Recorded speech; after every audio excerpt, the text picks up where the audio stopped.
is just beautiful and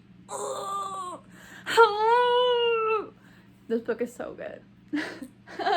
Take a shot every time I say I'm gonna reread it, or it's so good. Hello everyone, today I am starting Where Dreams Descend by Janelle Angeles. The synopsis is: in a city covered in ice and ruin, a group of magicians face off in a daring game of magical feats to find the next headliner of the conquering circus, only to find themselves under the threat of an unseen danger striking behind the scenes. As each act becomes more and more risky and the number of missing magicians piles up, 3 are forced to reckon with their secrets before the darkness comes for them next. The star, Kalia, a powerful showgirl but out to prove she's the best no matter what the cost. The master, Jack, the enigmatic keeper of the club, and more than one line told. The magician, DeMarco, the brooding judge with a dark past he can no longer hide. Little do they know, on a stage where love lies and illusion collide, nothing ever escapes the spotlight, especially in a game with no way out. Where Dreams Descend is the startling and romantic first book in Janelle Angeles' debut Kingdom of Fantasy duology, where magic is both celebrated and feared, and no heart is left unscathed. So, my initial thoughts are, I was a little confused.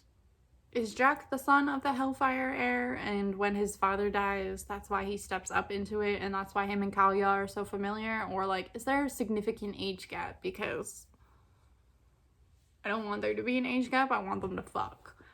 Outside of that, I really enjoyed the sensuality of Kalia as a woman. I think the atmosphere is really good. It's kind of giving me Ace of Shades vibes, but with like a girl, like a female main character who's like, we're not thrown into the world with her. She is already aware and we learn through her type thing. Whereas Ace of Shades, Anna's thrown into a brand new city and we learn with her. So, I think there's a time jump. So between like the prologue bit and the actual chapters, the prologue seems like it's when they've already been established as a circus, and then the chapters that I've read, I've read 29 pages of this book. And so chapter 1 and 2, it seems like it's gone back in time and we are seeing them when they're younger, and so like the world is kind of building with them because of the time jump. The plot seems really interesting. I want to know who Gloria is, as well as like see how far Kalia will push to be free and like to show herself. I'm also intrigued to keep listening and reading because Steve West, the narrator, is really great, and I'm hoping to learn more about like the magic system as I go along because I'm really liking it.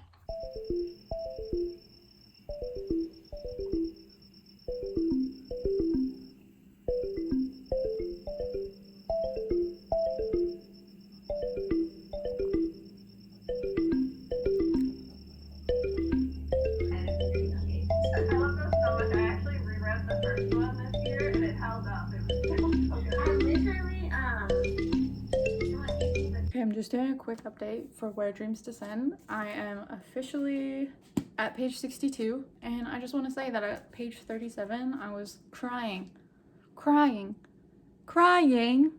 because I was so betrayed. I was like, no, these two were supposed to be together. How can he betray my trust like this again? Men ain't shit again. Why can't men just be shit for... No, that doesn't... I always say men ain't shit, and then I want men to be like the shit, but I realize that doesn't make much sense. Anyways, it's intriguing. It's giving me like the Bear and the Nightingale vibes, but circus. So that's fun. But I just have no interest in reading. The first being A Song of Ice and Fire. I read The Game of Thrones years ago. I hated it. No, I didn't. Minty!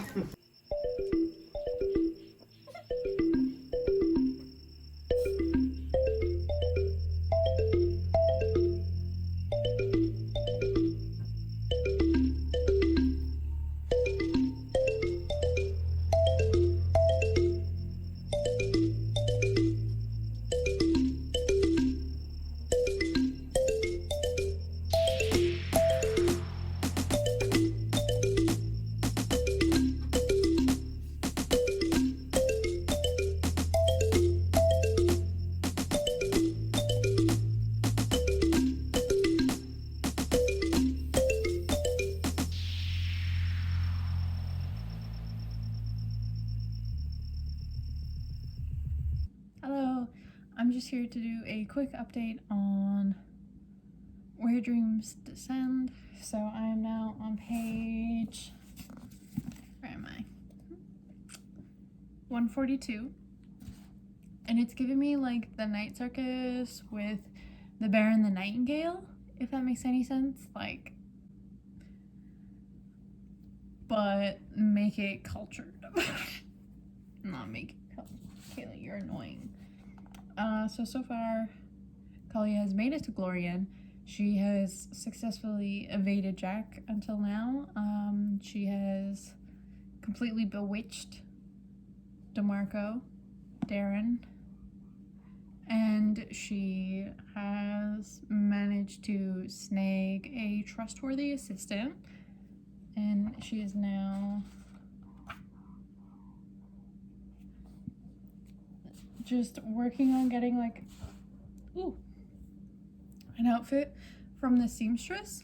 But the seamstress scene was really cool because the way she like gives payment for her dress is so cool. And the way she was like, I'll be back. I was like, Emma Roberts, surprise, bitch. Thought you'd seen the last of me. It was great. I'm really liking it. It's not what I expected. I thought it was going to be like a romance between Jack and Kalia. I thought stuff was going to happen there, and it's completely not. It's like a magical competition / circus thing. So that's where it kind of comes from, like the night circus, but like the night circus is more romantic than this is. So I would draw the line at magical competition that takes place inside a circus. I would also like not call it a circus because it's kind of, it feels like America's Got Talent, but like Magician's Edition. And yeah, that's all I gotta say so far.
Okay, so I'm on page like 428 out of like 450, I think.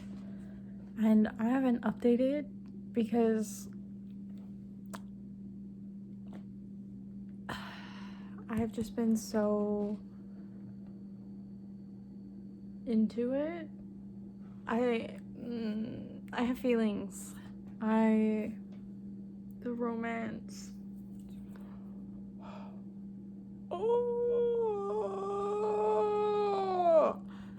I talked in like A Winter's Promise how I really like the like subtle yearning and like the small moments that like make my heart ache when they just like look at each other. This book is full of that.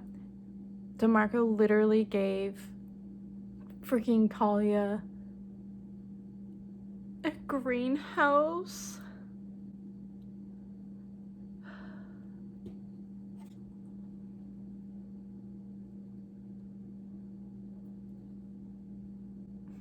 I had the audacity to be like, how are you gonna describe a book as romantic? I'm not seeing the romance yet on like page 150. obviously there's no romance there. They're still building the world. Kayla, duh. But then by like page 250, I was like gobbling this shit up. I was sitting on my Zoom call with my friends, just like covering my face and blushing. Like, I am in love with this book and this man. If I could describe this book as a mix, it would be like the dynamic between the main character and like the two men, you could say, is very what I wanted from Shadow and Bone, but we didn't get. And it's also very like the Night Circus, because there's like a circus going on and it deals with magic and falling in love, but also not Night Circus, because Night Circus is like completely different as books are. And then I would also say there's like a little Bear in the Nightingale, because it just feels like winter. Like, it feels cold. It feels like snow and hot tea and a fire, and I think like one character even smells like burning cedar, and I'm like, I'm wet. And yeah, so obviously I'm enjoying it. I will definitely finish this tonight, and I'll come back at you tomorrow with my full thoughts when my boyfriend goes on another walk with her dog. Hello, I'm here to talk Where Dreams Descend by Janelle Angeles, because I finished it last night. So I feel like I haven't like updated you guys a lot on this vlog, mainly because, as I said last night, I just started reading it and didn't feel the need to talk about it because it was just so good and I was so in love. So overall, I screamed on Twitter a lot. I screamed on my Goodreads a lot. So if you want to follow me on those, they're down in the description. Just casual promotion, self-promotion. Love it here. Gotta do it every once in a while. Where Dreams Descend follows, well, no, I've already like gone over the plot and my initial thoughts, so let's just jump into my final thoughts with Cawpile. So first, in Cawpile, there's characters. Our main characters are Jack, DeMarco, and I almost said Ophelia. It's Kalia. Jack, DeMarco, and Kalia, and they are 3 magicians. I think there's something interesting about Jack. I'm definitely rereading this. Like, this book was a trip.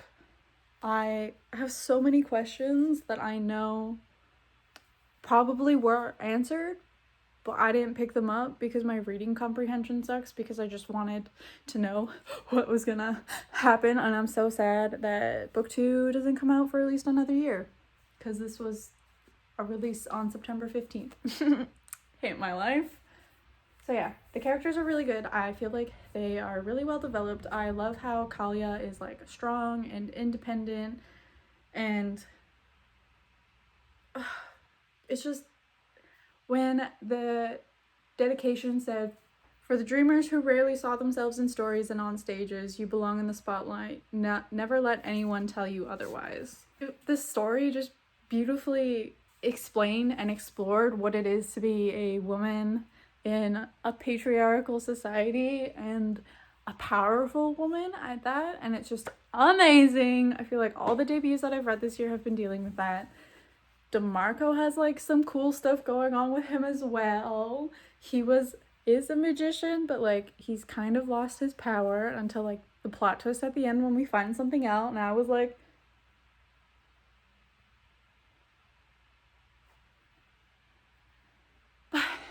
overall, I really loved the like tension between Jack, Kalia, and DeMarco, like a love triangle.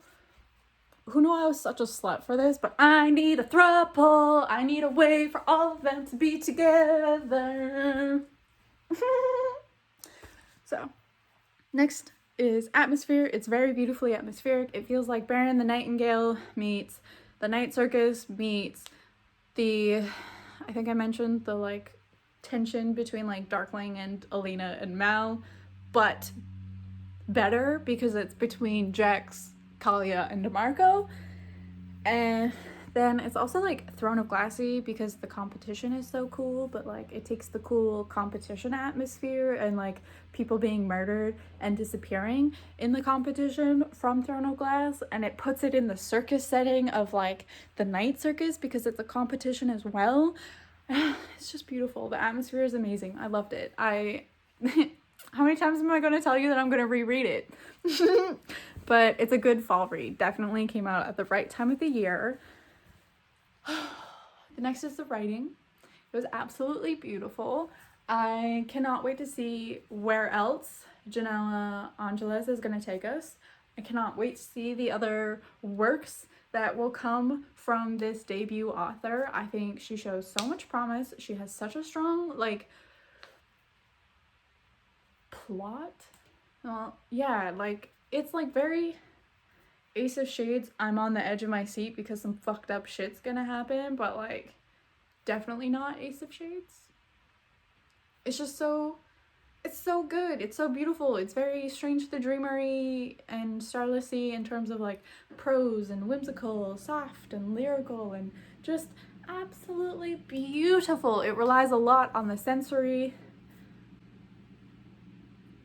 What is that word? Relies a lot on like your sensory organs.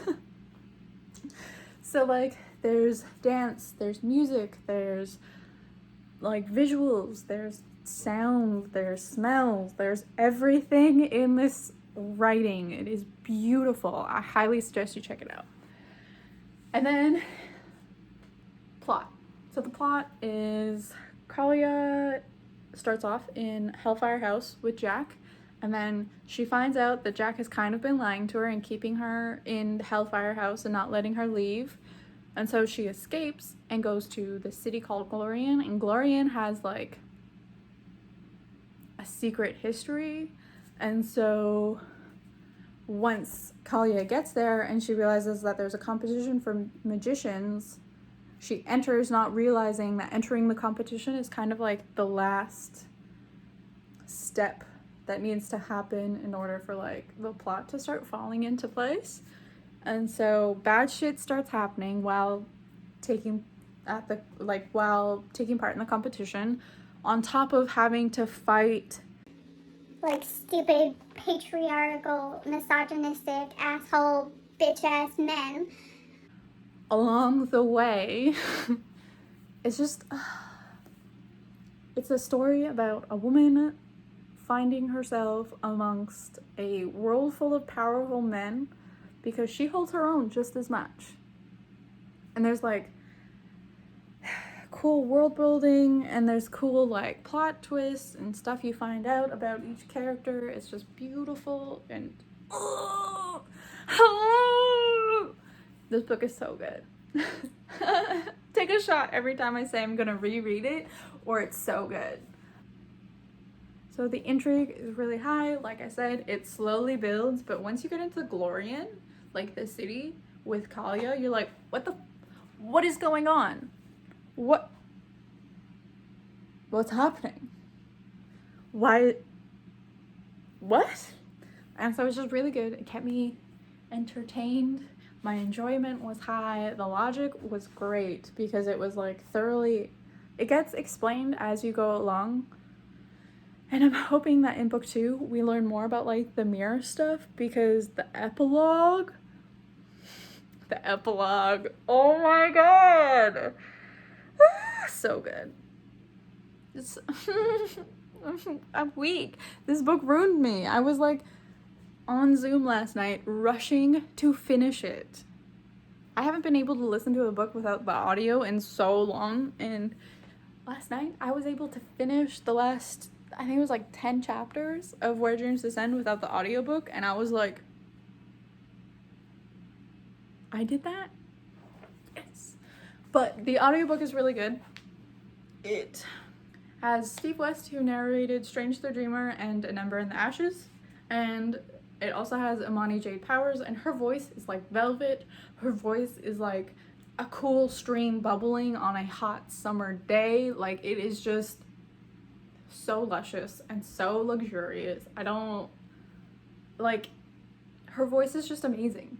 I want her to narrate everything. It's like the Morgan Freeman, but for females. If that makes sense. It's so good. I love it so much. Let me play a bit. The kind he hadn't surrounded himself with in a while. It worsened when a magician who'd arrived early to the rehearsal approached him, confessing how honored he was to perform for the daring DeMarco. The whole exchange twisted Darren's insides. I'm here for... But yeah, so it's it's good. She has a great voice. Back to Carlisle. As I mentioned, the logic was good. Like, it's almost there. It's almost really concise, but like, I think we need book 2 to be able to fully be able to comment on like the logic of the world and the world building itself and stuff like that. So let's just go to my enjoyment. 10 out of 10. Recommend it to anyone if you like circus stuff, if you like suspense, if you like the beautiful lyrical prose. Yeah, it was 10 out of 10. Whoops. And so it came out September 15th, 2020. If you want to check it out, I highly suggest it. Please do. I need people to talk to it about. And with that, I will finish this vlog. So without further ado, I have left links and stuff in the description. If you want to find me on other social media, I'll be there. Thanks for watching. Make sure to leave a circus emoji for me if you made it all the way to the end. Bye.